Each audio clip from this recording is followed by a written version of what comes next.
नमस्कार। सोचकर देखें कि हम सबकी अपने जीवन से सबसे बड़ी रिक्वायरमेंट क्या होती है। रोटी, कपड़ा और मकान की ज़रूरत पूरी होने के बाद जो हर एक इंसान अपने जीवन से चाहता है वो है प्रेम और एक्सेप्टेंस।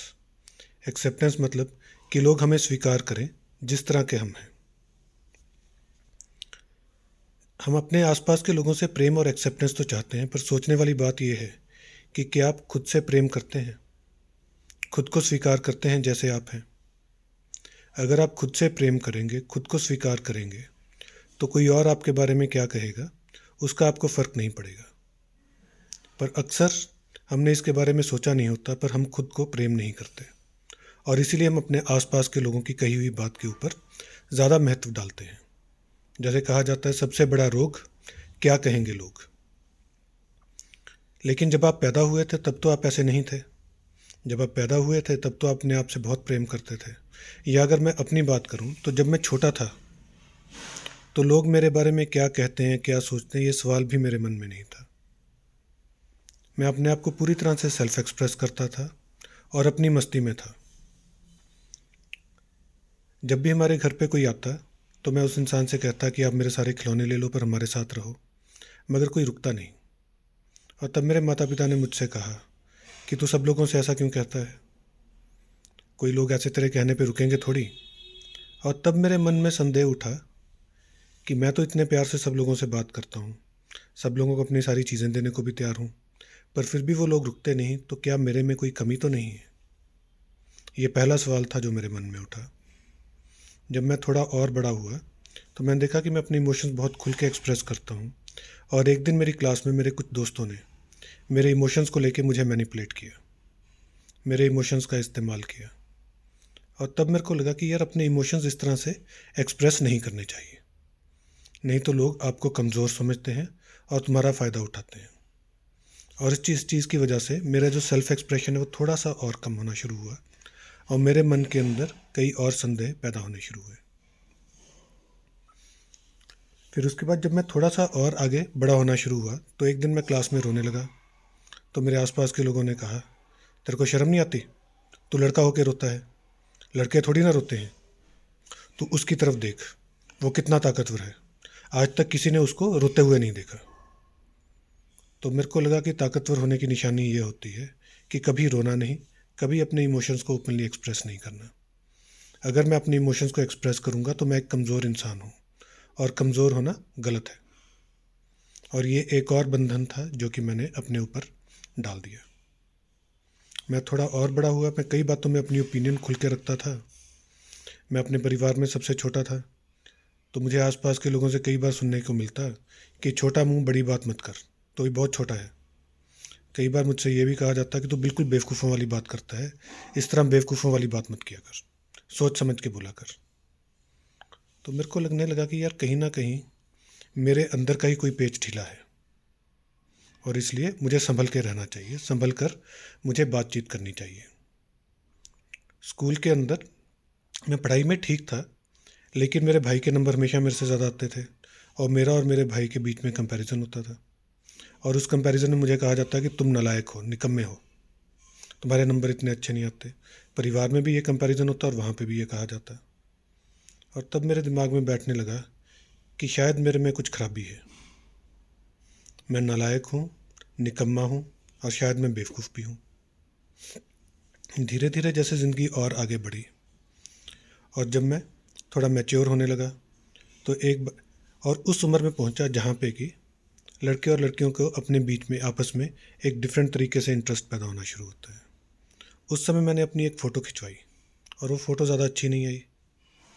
तो मैंने अपनी माँ से कहा कि ये फ़ोटो अच्छी नहीं आई। तो माँ ने कहा, जैसी शक्ल है वैसी ही फ़ोटो आएगी, इसमें क्या अंतर आएगा। और मैं सोचने लगा कि यार, ना तो शक्ल है और ना ही अकल है, तो अब मैं इस दुनिया में कैसे सर्वाइव करूँगा। और एकदम से जो गेम थी वो रिवर्स हो गई।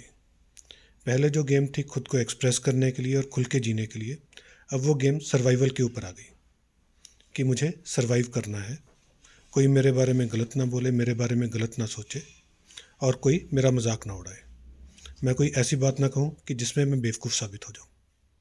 और इस वजह से मेरा खुद के साथ जो रिलेशनशिप था वो भी बहुत कमज़ोर हो गया, और जो मेरा अपना सेल्फ एक्सप्रेशन था वो भी बहुत कमज़ोर होने लग गया। जब मैं प्रोफेशनल कॉलेज में गया तो मैं देखता था कि मेरे आसपास के लोग तो बड़े स्मार्ट हैं, वो बड़ी अच्छी बात करते हैं, दिखने में बड़े सुंदर हैं, और मैं तो उनके सामने कहीं टिकता ही नहीं। तो अब मैं किस तरह से बिहेव करूं, किस तरह का मैं दिखूं कि कोई मेरा मजाक ना उड़ाए, मेरे बारे में बुरा ना सोचे। तो उन दिनों थिएटर्स में नाना पाटेकर की मूवीज़ लगनी शुरू हुई, और वो मेरे को बड़ा पसंद आया। पसंद आने का कारण ये था कि वो सीधा कट टू कट बात करता था, मतलब की बात करता था, किसी से कोई फालतू बात नहीं करता था। दिखने में वो बिल्कुल ठीक ठाक ही था, हमेशा अपने आप को बड़ा इंटेलिजेंट साउंड करता था, और दिखने में वो कोई खास नहीं था। और इसके अलावा उसके अंदर एक और खासियत थी कि वो अकेला था, उसे बहुत ज़्यादा लोगों के साथ इंटरेक्ट करने की ज़रूरत नहीं पड़ती थी, और वो अपने आप को बड़ा इमोशनली स्ट्रांग शो करता था। तो मुझे लगा कि हाँ, मैं भी इसके जैसा हूँ,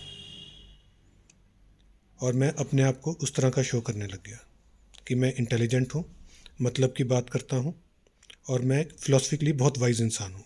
मैं फ़िलासफ़ी की बातें करता हूँ, जो ये आम रूटीन की बातें, इनके अंदर मेरा कोई इंटरेस्ट नहीं है। मुझ में कॉन्फिडेंस नहीं था कि मैं लड़कियों से बात कर सकूँ या अपने आसपास के लोगों से बात कर सकूँ, तो मैं ये शो करता था कि मुझे किसी की ज़रूरत ही नहीं, मैं अकेला अपने आप के अंदर सफिशिएंट हूँ, इमोशनली स्ट्रांग हूँ। लेकिन अंदर ही अंदर क्या चल रहा था कि मैं नालायक हूँ, निकम्मा हूँ, और शायद मैं अपने आसपास के लोगों को एक्सेप्टेबल नहीं हूँ। अब सोचने वाली बात यह है कि क्या यह सच है कि मैं नालायक हूँ, निकम्मा हूँ? अगर मैं अपने एकेडमिक करियर की तरफ देख के देखूँ तो मेरा करियर तो अच्छा ही रहा है। मैंने मेरिट के ऊपर डॉक्टरी की पढ़ाई की, उसके बाद मैंने एमडी भी की, डीएम भी की। मैं अपने कामकाज में भी सक्सेसफुल हूँ। मेरे कई दोस्त हैं जो कई मामलों के ऊपर मेरे से राय मांगने के लिए आते हैं, और जब मैं उनको कोई अच्छी राय देता हूँ तो मुझे अपने आप के लिए अच्छा लगता है। लेकिन अंदर ही अंदर क्या चल रहा है कि मैं नालायक हूँ, निकम्मा हूँ, और मैं दिखने में अच्छा नहीं हूँ। अब इस चीज़ को काउंटर करने के लिए मैंने अपनी क्या इमेज बना रखी है कि मैं बिल्कुल नाना पाटेकर टाइप हूँ, इमोशनली स्ट्रांग, जो अपने इमोशंस एक्सप्रेस नहीं करता, जिसे किसी और की कोई ज़रूरत नहीं, और जो अपने आप में सेल्फ सफिशिएंट है। और इस सारी चीज़ की जो मुझे कीमत देनी पड़ी, वो कीमत क्या देनी पड़ती है कि मेरे रिश्ते अपने आसपास के लोगों के साथ इतने अच्छे नहीं हैं। कई बारी मैं खुल के लोगों के साथ अपने आप को एक्सप्रेस नहीं करता, और जो मेरी अपनी रियल बीइंग है वो खुल के सामने नहीं आती, और हर वक्त मेरे दिमाग में बैकग्राउंड में जो शोर चलता है, उसकी वजह से मुझे अपने आसपास के लोगों को खुद को प्रूव करना पड़ता है। लेकिन सोचने वाली बात यह है कि क्या यह सच है?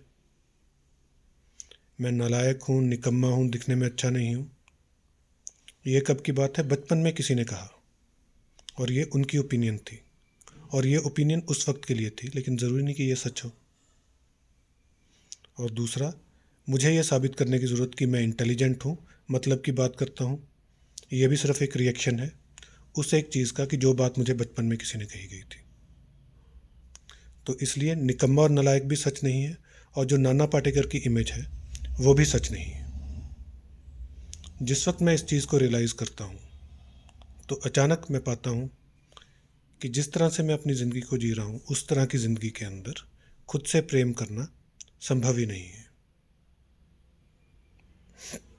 और जब मैं जिम्मेदारी लेता हूँ इस चीज़ की कि जो अपने मन के अंदर विचार मैंने पैदा किया, वो भी मेरी अपनी पैदावार थी, मेरे आसपास के लोगों ने जो कहा वो सिर्फ उनकी एक राय थी, लेकिन उस बात को कैरी करना वो मैंने खुद के साथ किया, और उसके ऊपर जो एक रिएक्शनरी इमेज क्रिएट की वो भी मैंने खुद की। और जब मैं इन दोनों चीज़ों की जिम्मेदारी लेता हूँ तो मेरे लिए संभव होता है एक शून्य की स्पेस के अंदर आना, और उस शून्य की स्पेस के अंदर मैं खुद से प्रेम कर सकता हूँ, खुद को स्वीकार कर सकता हूँ। जो मैं आपके साथ बातचीत कर रहा हूँ, अगर आप नोटिस करें तो इस बातचीत के अंदर मैं अपने आसपास के लोगों को गलत नहीं ठहरा रहा कि उनको ऐसा मेरे साथ नहीं करना चाहिए था। इस चीज़ के अंदर मैं खुद को भी गलत नहीं ठहरा रहा कि मैंने ऐसा किया, और ना ही मैं किसी किस्म की कोई कन्फेशन कर रहा हूँ कि मुझे ये चीज़ आपके सामने कन्फेस करने की ज़रूरत है। तो फिर ये बात मैं आपके साथ क्यों कर रहा हूँ? ये बात मैं आपके साथ इस रियलाइजेशन से कर रहा हूँ कि जिस स्टेज से मैं गुजर रहा हूँ वो एक नॉर्मल ह्यूमन स्टेज है, और हर एक इंसान इस स्टेज से गुजरता है।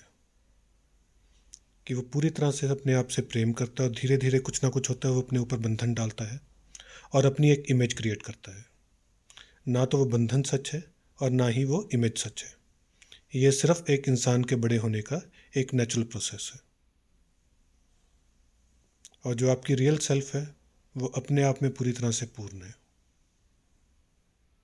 और जब आप अपनी रियल सेल्फ को पहचानते हैं तो आपके लिए संभव होता है कि आप खुद से प्रेम कर सकें और आप अपने आप को स्वीकार कर सकें।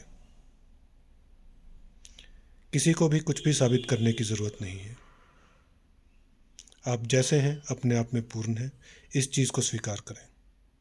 जो आप खुद के बारे में सोचते हैं वो सिर्फ एक मन का विचार है, जो कि शायद अतीत में कहीं आपने अपने आप के लिए बिठाया था। वो उस समय के लिए सच था, लेकिन वो आज के लिए सच नहीं है। तो खुद अपने बारे में विचार करें कि आप खुद को किस प्रकार का व्यक्ति महसूस करते हैं। फिर यह सोचें कि जैसा आप अपने आप को सोचते हैं, आखिर आप ऐसे बने क्यों, और क्या ये सिर्फ आपका विचार तो नहीं। जो आपकी असली पहचान है वो इन सब से परे और इन सब से कहीं महान है। धन्यवाद।